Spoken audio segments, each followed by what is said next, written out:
Welcome to Amphipolis, traveler.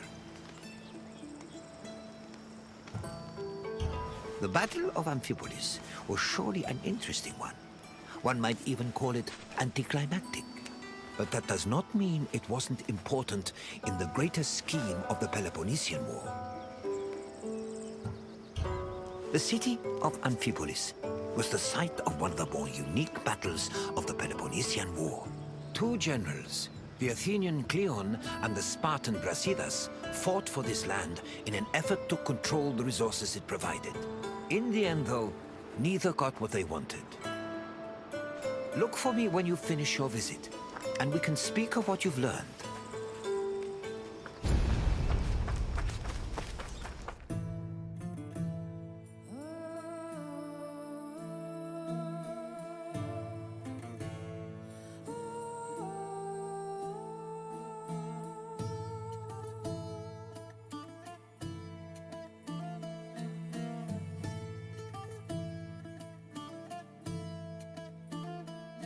The land that would come to be known as Amphipolis was originally part of Thrace, a region inhabited by formidable semi-nomadic horsemen. Thrace was rich in gold and silver mines. It was surrounded by lush forests, making it very attractive to outside parties like Greece and Persia. By 513 BCE, Persia had managed to conquer much of Thrace. But after their defeat in 479 BCE, Athens made a play for the land. They conquered the nearby island of Thasos in 465 BCE, but the military prowess of the Thracian riders kept them out of the country's interior. It was only in 436 BCE that Athens established a solid foothold in Thrace with the founding of Amphipolis, a city on the banks of the river Strymon.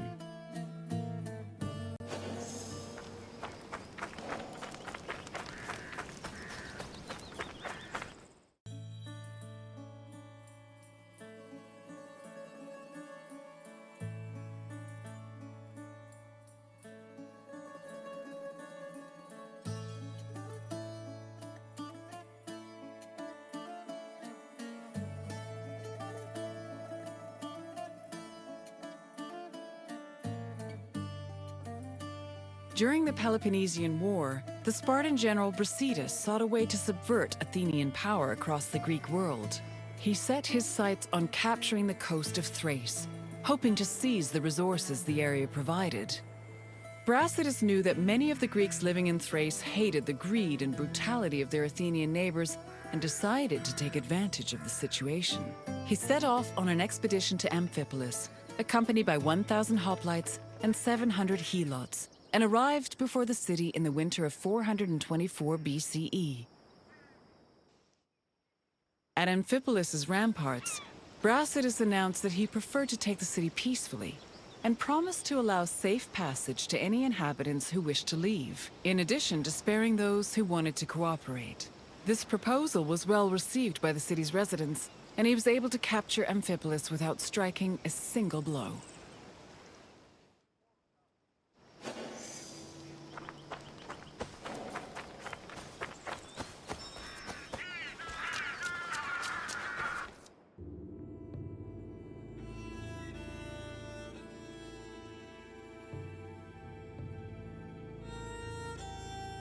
Brasidas' march on Amphipolis blindsided the Athenians.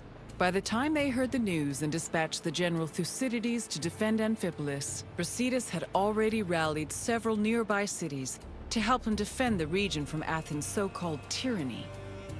After half a day's journey from Thasos, Thucydides arrived at the port of Aeon, but was unable to retake Amphipolis. Athens held Thucydides responsible for the loss of Amphipolis and forced the general into exile. In spite of Brasidas' achievements, Sparta did not send him reinforcements, which forced the general to negotiate a truce with Athens to hold on to the ground he gained.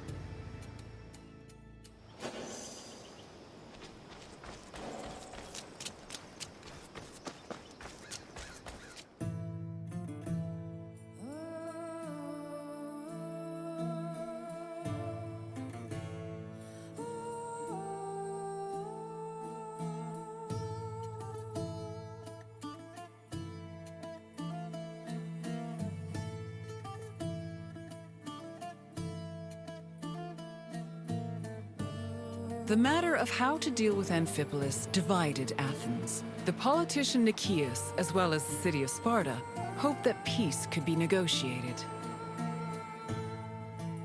However, the popular Athenian statesman and general Cleon wanted to continue fighting the war.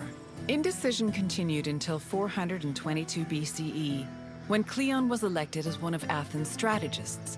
This decision made it clear that the city's people were in favor of war. The truce was ended, and Cleon began his journey to Amphipolis, retaking small towns that had been conquered by Brasidas along the way. On arriving at the port of Aeon, Cleon requested troops from the king of Macedonia. He also hired several Thracian mercenaries to bolster his force's numbers. Afterwards, all Cleon could do was wait for the remainder of his reinforcements.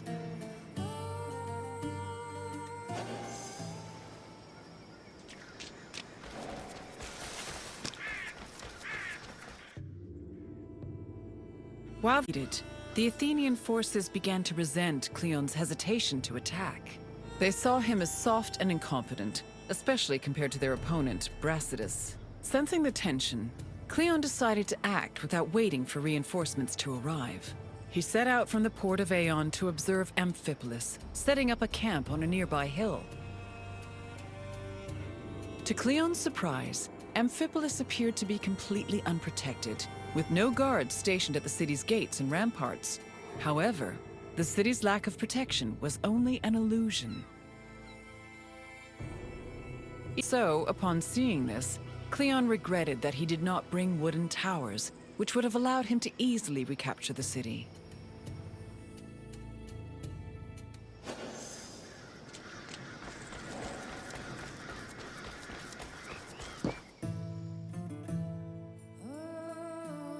Brasidas positioned his own troops in a nearby wooded area to get a better view of Cleon's army.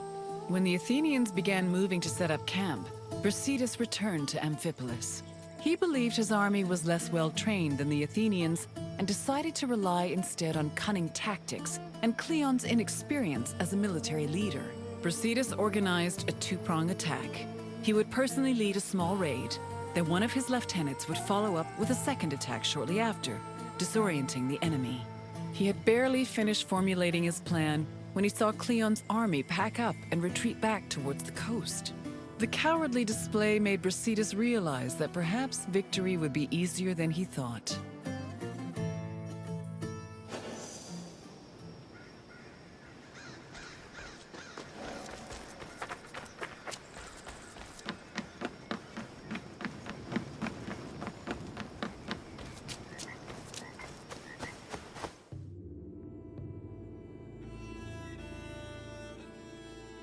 After seeing Brasidas' troops return to Amphipolis, Cleon decided to fall back to the port of Aeon and once again wait for reinforcements. Unfortunately, his exact orders were confusing and contradictory, which left the Athenian forces in disarray. Brasidas took advantage of this confusion and began his attack. Cleon's forces panicked, which made them easy prey for the Spartans. 600 Athenians were killed, while the Spartans only lost 7 men. Cleon's remaining forces took refuge in Aeon, where the bodies of their comrades were eventually returned to them, though only after being stripped of their weapons.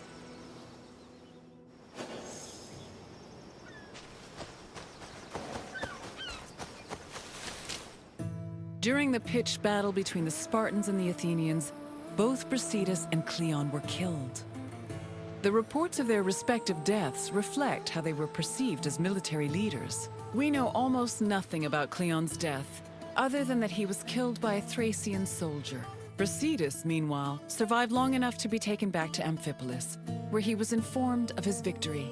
He was buried inside the city, which was considered an honor bestowed only upon heroes, and was celebrated as the true founder of Amphipolis.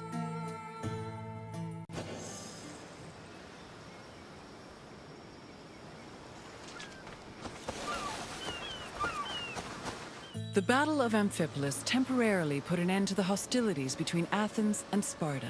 The Athenian forces returned to Piraeus, while Sparta called back the reinforcements they'd sent for Brasidas. The death of both Brasidas and Cleon encouraged the two cities to push for peace. The negotiations took time, but Sparta and Athens eventually agreed to return to the way things were before the Peloponnesian War. The resulting treaty became popularly known as the Peace of Nicias. Throughout the Greek world, it was mostly agreed that Sparta had lost the war, in spite of Brasidas' heroic efforts. The sentiment was rooted in the fact that Sparta had failed to end Athens' domination over Greece, something they had promised to do at the start of the war.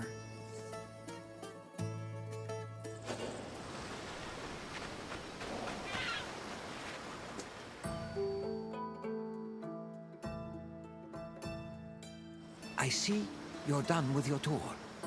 The Battle of Amphipolis may have briefly put an end to the Peloponnesian War, but the so-called Peace of Nicias was only temporary.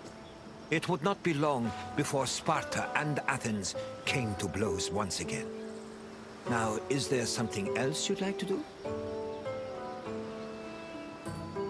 Feeling up to a test? Then let us begin.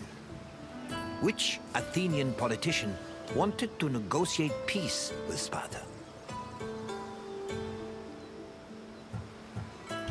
Cleon wanted to continue hostilities with Sparta, not end them. Try another answer.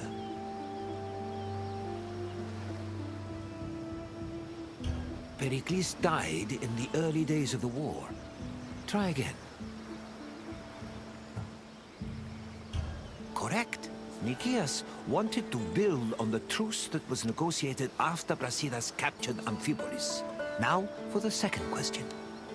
Where did Thucydides and Cleon arrive before moving to retake Amphipolis?